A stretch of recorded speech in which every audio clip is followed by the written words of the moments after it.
एक बार का जिक्र है। एक छोटे से गांव में रहमत नामी एक मजदूर रहता था।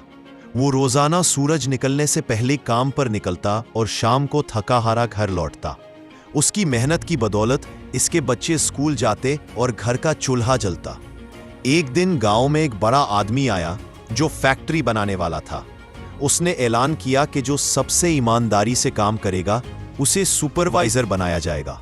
रहमत ने हस्बे मामूल दिल लगाकर काम किया, जबकि दूसरे मजदूरों ने सुपरवाइजर बनने के चक्कर में दिखावे किए।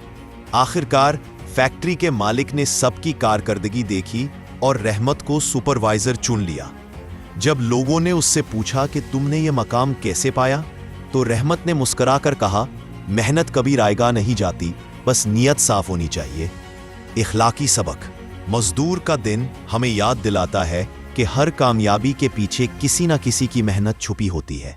मेहनत करने वाले हाथ इज्जत के काबिल हैं। योम मजदूर उन अजीम हाथों को सलाम पेश करने का दिन है जो खामोशी से मेहनत करते हैं, पसीना बहाते हैं और हमारी जिंदगियों को आसान बनाते हैं।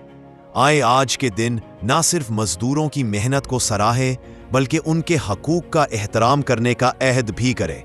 मजदूर की अजमत जिंदाबाद। योम मजदूर मुबारक हो।